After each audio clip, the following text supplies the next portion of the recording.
Un journaliste perspicace. Il a baissé son pantalon de vraiment quelques centimètres, je dirais absolument presque ici, quoi. Il a absolument tout sorti. Et c'est à ce moment-là qu'il m'a dit, c'est comme ça qu'on réussit dans la radio, il faut que tu le fasses. Ce sont des accusations très graves. Je rappelle évidemment que vous êtes présumé innocent. Est-ce que vous reconnaissez le récit qui est fait par Julie Olivier ou est-ce que vous contestez les faits? Monsieur Duhamel. Des analyses pointues et éclairées. Encore hier, on a eu l'information, on arrive maintenant au 24e féminicide depuis le début de l'année. Les associations, notamment celles qui m'ont accompagné, elles demandent des moyens supplémentaires. Je voudrais qu'on s'arrête là-dessus une seconde. Il y a le droit, et de ce point de vue-là, vous n'avez pas été condamné à une peine d'inéligibilité. Mais il y a la question de l'exemplarité.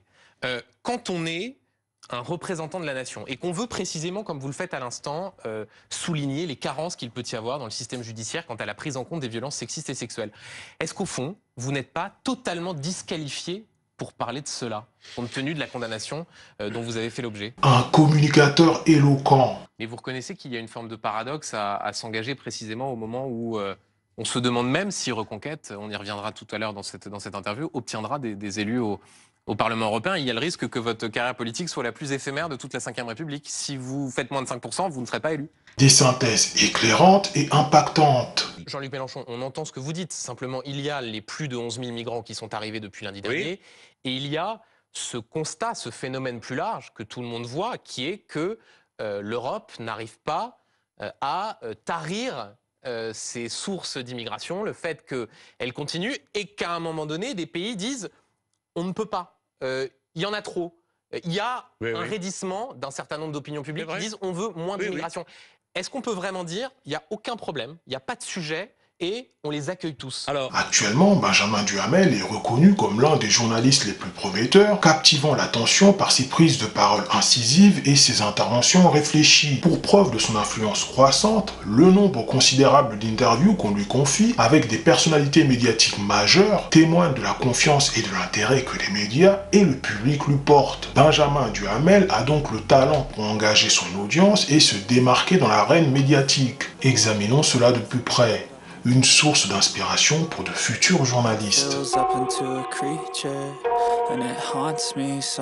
L'écoute active permet aux journalistes de comprendre non seulement les mots de l'interviewé, mais aussi le contexte et les émotions qui le sous-tendent. La justice, elle a fait son travail en ce qui me concerne. Les faits qui m'ont été reprochés ont été condamnés. Mais par contre, il manque beaucoup de moyens pour la justice. Cela aide à saisir la pleine portée des réponses, y compris les nuances subtiles qui pourraient être perdues avec une écoute passive. Encore hier, on a eu l'information, on arrive maintenant au 24e féminicide depuis le début de l'année. Les associations, notamment celles qui m'ont accompagné, elles demandent des moyens supplémentaires. Je voudrais qu'on s'arrête là-dessus une seconde. Il y a le droit, et de ce point de vue-là, vous n'avez pas été condamné à une peine d'inéligibilité. Mais il y a la question de l'exemplarité. Quand on est un représentant de la nation et qu'on veut précisément, comme vous le faites à l'instant, souligner les carences qu'il peut y avoir dans le système judiciaire quant à la prise en compte des violences sexistes et sexuelles, est-ce qu'au fond, vous n'êtes pas totalement disqualifié pour parler de cela, compte tenu de la condamnation dont vous avez fait l'objet? En percevant ces nuances, le journaliste peut adapter ses questions en temps réel pour explorer plus en détail des points particulièrement intéressants ou importants, offrant ainsi une interview plus riche et plus informative. On n'est pas là pour parler de ça, mais j'ai perdu ma mère à 10 ans, mon père à 20, je vous assure, je pensais, en me réfugiant dans la radio et en pensant que donner du bonheur aux gens allait me soigner. Ça a été une thérapie pour moi, la radio. Faire rire les gens me faisait aller mieux. Je pensais que c'était le plus gros combat de ma vie. Je pensais que j'avais vécu le plus dur. Je suis en train de vivre le plus dur. Parce que c'est terrible d'être accusé de ce genre de choses, il n'y a pas pire. Je vois votre émotion. Je rappelle aussi, et on y reviendra tout à l'heure, l'émotion très vive, même plus que l'émotion, des femmes qui portent plainte contre vous et qui, pour certaines, se disent traumatisées, détruites. Donc, les téléspectateurs voient votre émotion.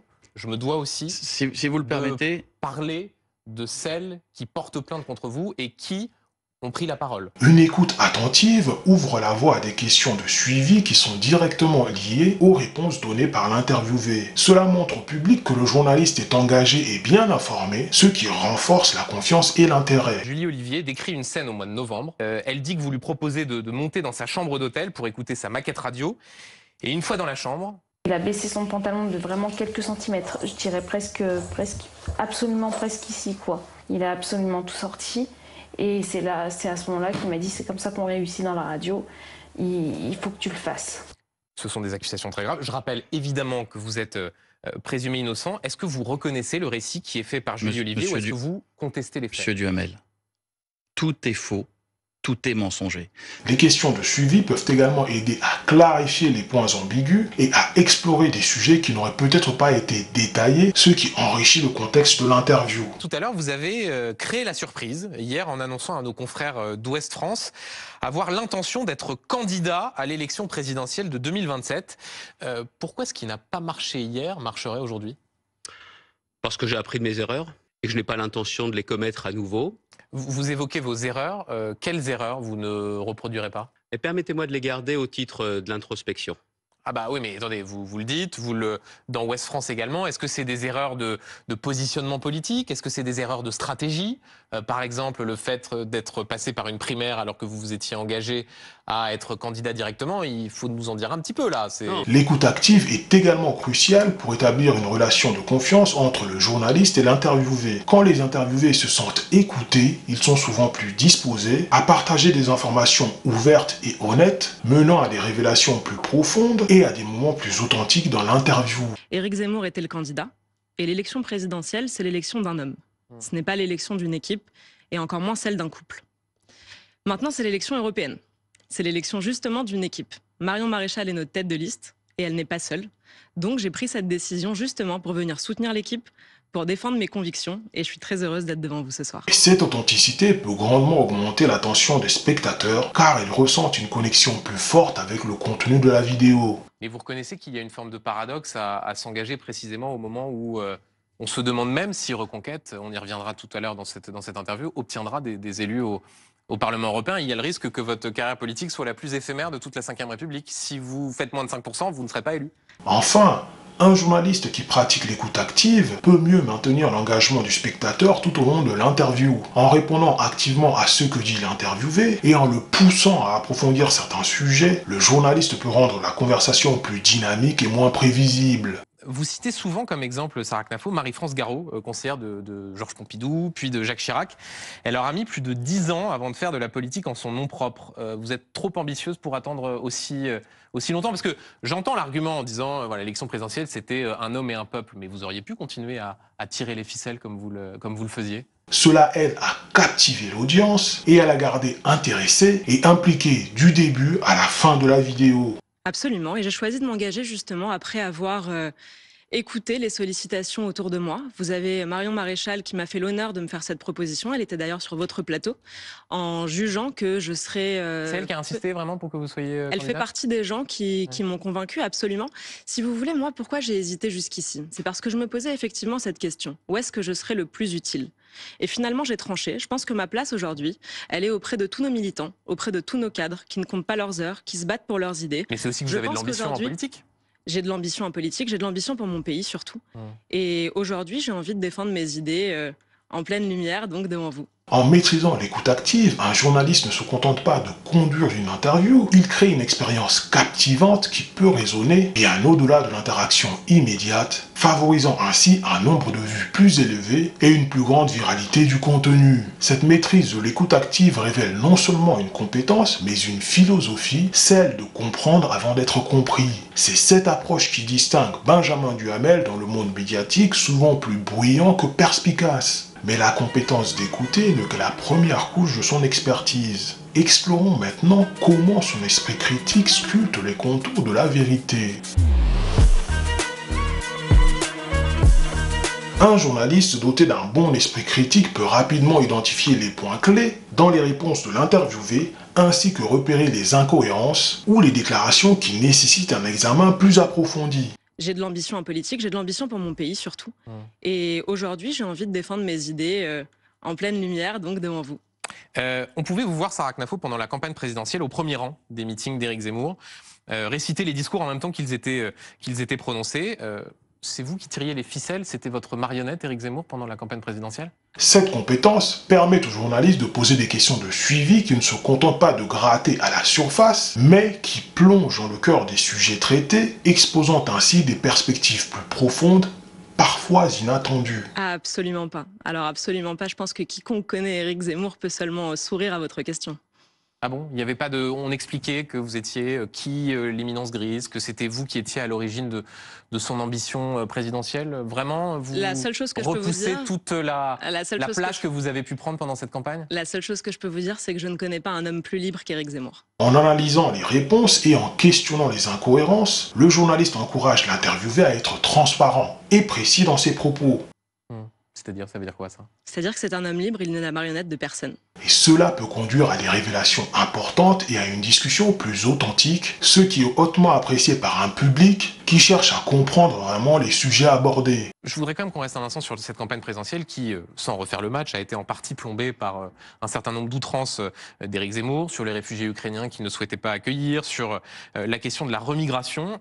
C'était vous ça aussi comme conseillère, ou vous déclinez toute responsabilité sur précisément ces outrances qui ont abouti au score d'Éric Zemmour alors même qu'il était beaucoup plus haut quelques mois auparavant? Une telle approche renforce la crédibilité de l'interview et peut rendre la vidéo plus attrayante. L'esprit critique aide le journaliste à ne pas accepter les réponses toutes faites ou superficielles, en posant des questions qui requièrent une analyse plus fine ou en revenant sur des points qui nécessitent plus d'explications. Le journaliste ouvre de nouvelles lignes de discussion qui auraient pu être négligées autrement. Permettez-moi de douter de votre analyse, mais moi je ne suis pas du tout ici pour refaire le match de la présidentielle. Je vous dirais en quelques mots qu'on a fait énormément d'erreurs. C'était notre première fois. C'était notre première fois à tous les deux. Mais j'étais en train de vous dire que je n'étais pas là pour reparler de la présidentielle.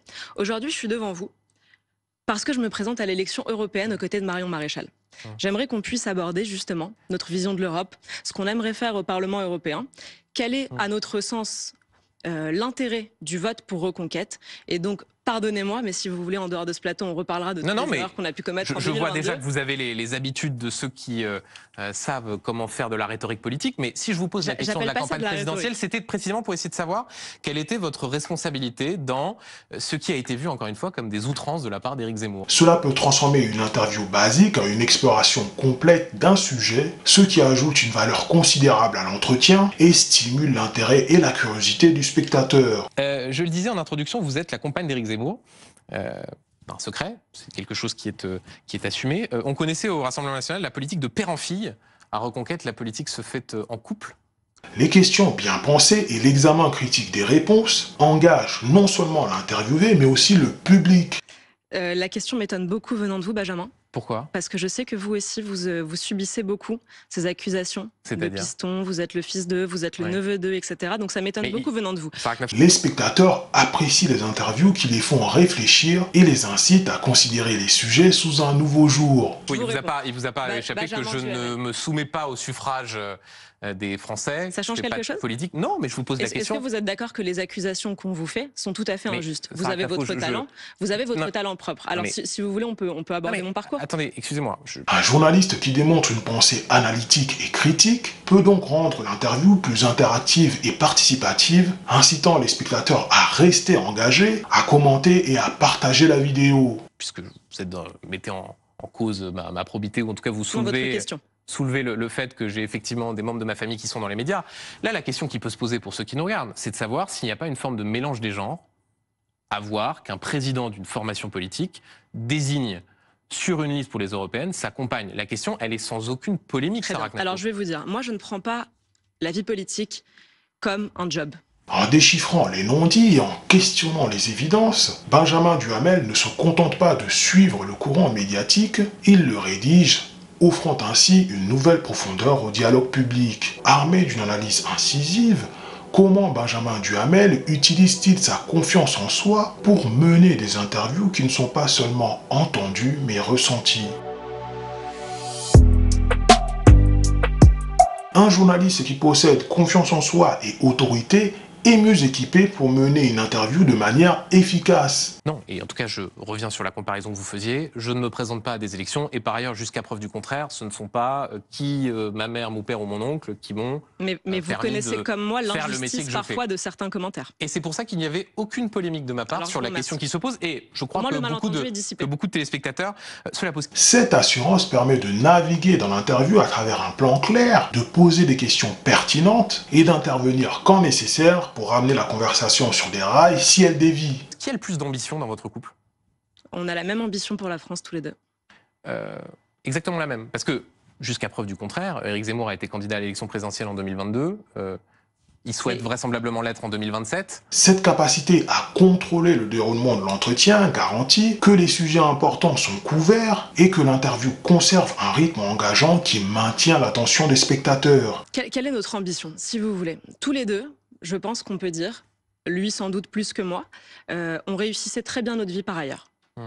Moi, j'étais serviteur de l'État, j'étais magistrate à la Cour des comptes, je n'avais aucun problème à me poser, ni pour ma situation financière, ni pour ma situation professionnelle, ni pour le statut social que j'aurais aimé avoir. Tout allait bien. Éric Zemmour, je ne vous fais pas un dessin. Vous savez ce qu'il a perdu à la fois financièrement, en termes de statut, etc. La confiance en soi d'un journaliste contribue également à établir un cadre de respect mutuel entre lui et l'interviewé. Un journaliste autoritaire mais respectueux peut poser des questions difficiles sans paraître agressif ou condescendant, ce qui encourage l'interviewé à répondre de manière ouverte et honnête. La question est importante. Vous citiez il y a un instant, de fait, Victor Hugo, le droit de devenir meilleur. Quand on sait la stratégie de conflictualité permanente qu'il y a à la France insoumise, une forme aussi d'intransigeance. Est-ce que vous pensez vraiment que vous et vos camarades auraient, permis à quelqu'un dans une autre famille politique cette même deuxième chance que vous demandez aux Français de vous concéder? Est-ce que vous auriez eu la même mansuétude? Cette dynamique respectueuse attire le public qui apprécie une discussion sérieuse et équilibrée, augmentant ainsi les chances que la vidéo soit vue et partagée. Mais Benjamin Duhamel, d'abord, je vous me défie de trouver une seule fois un propos de ma part ou d'un de mes camarades qui demanderait, comment dirais-je, sans aucun détail, des démissions, etc. Mais surtout, c'est quand même le combat historique aussi de la gauche que de penser à la question de la justice réhabilitative. C'est nous qui avons fait des propositions en ce sens. Il y a un exemple assez précis, peut-être quelqu'un qui n'est pas connu du grand public, Jérôme Perra, qui était conseiller du président de la République en 2022, qui voulait être investi, être candidat aux législatives. Il avait été condamné pour violence conjugale. À ce moment-là, la France insoumise, il y a eu une levée de bouclier. Il a renoncé précisément à être candidat aux législatives.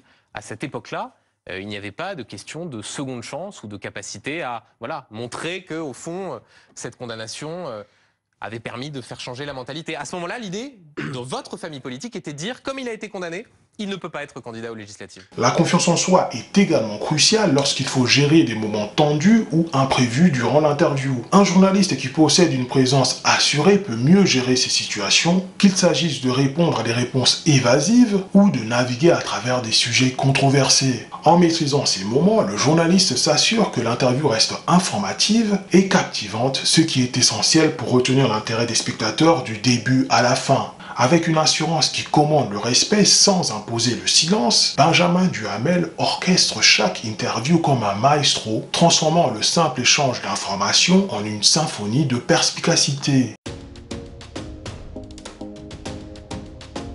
Chaque intervention de Benjamin Duhamel est une démonstration de comment un journalisme rigoureux et empathique peut éclairer et engager le public. Il ne se contente pas de relayer l'information, mais la façonne pour créer un dialogue qui invite à la réflexion et stimule l'engagement. Son approche alliant pertinence et profondeur ne fait pas seulement de lui une voix écoutée dans le milieu médiatique, mais aussi un modèle pour les aspirants journalistes. Chaque parole, un chapitre, chaque interview, un volume, Benjamin Duhamel écrit l'encyclopédie de l'actualité contemporaine.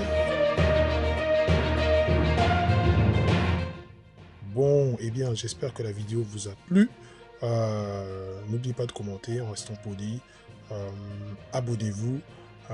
Partagez cette vidéo à vos proches. Et soutenez mon travail, c'est très important. J'ai pris quelques jours de pause pour me reposer car j'en avais vraiment besoin. Donc là, j'essaie de reprendre mes habitudes petit à petit.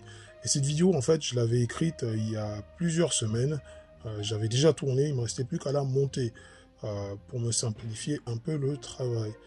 Que dire de plus? Eh bien, je vais partager avec vous deux liens. Le premier qui va être ici, qui mène vers les tutoriels qui portent sur l'informatique, particulièrement le développement d'applications web. Un autre lien ici qui vous mène vers l'étude d'une personnalité médiatique. Que dire de plus? Eh bien, soutenez mon travail en vous abonnant. C'est très important. Portez-vous bien. Ciao.